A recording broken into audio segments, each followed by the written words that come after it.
Hello friends, Yogita के law channel पर आपका स्वागत है। आज फिर से यूपी एपीओ के लिए यूपी रेगुलेशन लेकर आए हैं हम। इसमें क्या है, आज हम चैप्टर सेकंड के बारे में यहाँ पर पढ़ेंगे। चैप्टर सेकंड के बारे में पढ़ेंगे यहाँ पर कि चैप्टर सेकंड क्या बोलता है हमसे, जो कि हमसे बात करता है रिज़र्व निरीक्षक। रिज़र्व मतलब जो किसी एक चीज़ के लिए रिज़र्व हैं, किसी एक काम के लिए रिज़र्व हैं कि उनको थाने में करना क्या है। और उप रिज़र्व निरीक्षक, दो तरह के निरीक्षक होते हैं। ये अध्याय 2 जो है, ये पैरा नंबर, मैंने आपको बताया था कि ये जो एक्ट है ये पैरा में बटा हुआ है। तो ये 18 से लेकर कहाँ तक है, 24 तक है। अभी क्या है, अभी तो हम एक बेयर एक्ट को रीड दे रहे हैं। उसके बाद मैं इसमें आप लोगों के लिए इम्पॉर्टेंट टॉपिक्स लेके आऊँगी, इम्पॉर्टेंट पॉइंट्स लेके आऊँगी जो जो एग्ज़ाम के लिए ज़रूरी होते हैं। अभी जो अगर हम एग्ज़ाम नहीं भी दे रहे या कुछ भी नहीं दे रहे, फिर तो कोई पढ़ने का पर्पस लोग समझते नहीं है। बट मुझे लगता है कि अगर हम एक एज अ प्रैक्टिसिंग लॉयर हैं या हम एक प्रैक्टिस करते हैं तो हमें थोड़ा पता होना चाहिए कि पुलिस का आखिरकार काम क्या होता है।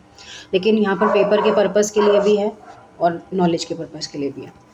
यहाँ पर पैरा नंबर 8 क्या बोलता है, रिज़र्व निरीक्षक रिज़र्व लाइन का भार साधक अधिकारी होता है। इम्पॉर्टेंट इसका काम क्या है कि जो लाइन रिज़र्व है उसका भार साधक अधिकारी है। उसे सभी रक्षकों, गार्डों और मार्ग रक्षकों स्टॉक की जो रिज़र्व लाइन से अपेक्षित किए जाते हैं, बुलाना, उनका निरीक्षण करना चाहिए। यह देखना चाहिए कि नायक अधिकारी अपने कर्तव्यों से पूर्ण रूप से परिचित है या नहीं है। मतलब जो वहाँ का अधिकारी है उसको पता भी है कि उसे क्या करना है, क्या नहीं करना। वह जिले के किसी विशेष कर्तव्य पर भेजे जाने वाली पुलिस दल की परेड कराएगा। अब जो भी जिले के लिए जो भी पुलिस दल भेजा जा रहा है उसकी परेड कराएगा। यह देखेगा कि वह समुचित रूप से सुसज्जित है या नहीं है, उनके पास पर्याप्त किट है या नहीं है, देखेगा कि दैनिक हाजिरी ली जा रही है या नहीं ली जा रही। तो अब तक इतना सा समझ के ये आया है कि जो भी सेना बल किसी डिस्ट्रिक्ट के लिए चयनित होता है, अपॉइंट किया जाता है, उसका सिलेक्शन होता है, तो उसका जो ये रिज़र्व निरीक्षक है, इसका पहला कार्य क्या है कि एक तो उस दल को परेड करना सिखाए, ठीक है। उसके बाद उनकी हाजिरी ले। तीसरा, उनके पास प्रॉपर किट है या नहीं है ये देखे। उसे देखना चाहिए कि कंपनी कमांडर द्वारा सशस्त्र पुलिस ऐसे सिविल पुलिस के अधिकारियों और सिपाहियों और रिज़र्व लाइन में पदस्थ किए हों। जैसे कि अब मान लो जो भी पुलिस अधिकारी हैं और जो भी सिपाही हैं उनको कहाँ कहाँ पर अपॉइंटमेंट देनी है, कहाँ कहाँ पर उनकी ड्यूटी लगानी है, ये सब चीज़ें भी देखेगा। इसके लिए वो क्या करेगा, एक रोस्टर बनाएगा, नामावली रोस्टर, जिसका प्रारूप क्रमांक नंबर 97 होता है, सही रूप से रखा जाएगा। इस बात के लिए व्यक्तित्व उत्तरदायी है। रिजर्व सिपाहियों के बीच कर्तव्यों का वितरण सही और न्यायिक रूप से किया जाएगा, उनको कर्तव्य सही तरीके से दिए जाएंगे। नामावली का जो रोस्टर होता है के प्रथम 2 स्तंभ थाने अंग्रेजी में लिखना चाहिए या उसे रिजर्व उप निरीक्षक से लिखवा लेना चाहिए। या तो उसे अंग्रेजी में लिखो या जो असिस्टेंट निरीक्षक है उससे लिखवा लेना चाहिए। नामावली को नित्य प्रति तारीख डालकर, मतलब जो भी तारीख पे आपने उसको अपडेट किया है, फिर हस्ताक्षर करने चाहिए। नित्य प्रति प्रारूप 30 में अधीक्षक को प्रातःकालीन रिपोर्ट देनी चाहिए। प्रारूप 30 के तहत उसे रिपोर्ट देनी होगी अधीक्षक को एवरी मॉर्निंग। वह एक गार्ड अर्ली चपरासी के लिए हकदार है, परंतु पुलिस अर्दली या अपने निवासी पर रात्रि में रक्षक गार्ड के लिए नहीं। दिन में वो हकदार है लेकिन रात में नहीं, ठीक है, क्या हो रहा नहीं पता उसे। अब पैरा नंबर 19 की बात करते हैं।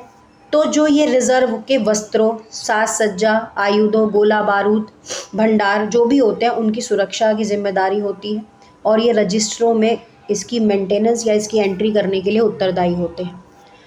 पैरा नंबर 20 की बात करें, वह रंग रूटों के परीक्षण, अध्याय 37 जब हम पढ़ेंगे तब पता चलेगा। पूरे बल और व्यायाम की जिम्मेदारी, अभ्यास कराना भी इनकी जिम्मेदारी होती है।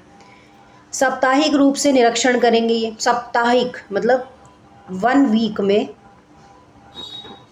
क्या होगा, इंस्पेक्शन होगा इनके द्वारा कि इस कर्तव्य के अधीक्षक, सहायक और उप सहायक अधीक्षक द्वारा विमुक्त न कर दिए जाएं। बंदूक और रिवॉल्वर चलाने के लिए वार्षिक गोली चालन अफसर हाजिर रहने चाहिए। कि कब आपको चलानी है। इनको गोलियों का भी हिसाब देना पड़ता है, जितनी गोलियां इनको मिलती हैं। नंबर 22 क्या कहता है पैरा? भेंटों की रिपोर्ट अधीक्षक को उसी या अगले दिन देते हुए वह दिन और रात में कभी कभी रिजर्व लाइन में मुख्यालय पर प्रतिनियुक्ति सभी रक्षकों और संतरियों से भेंट करेगा। जो भी रिपोर्ट होगी उसका अधीक्षक क्या करेगा? सभी लोगों से मिलेगा, सभी हवलदारों से, संतरियों से, सबसे मिलेगा। जो भी अपन गोला बारूद, हवालात में कमरे का प्रदर्शन, ये सब परियोजनाएं भी परियोजन के लिए उपबंधित पुस्तक में लिखी जाएगी।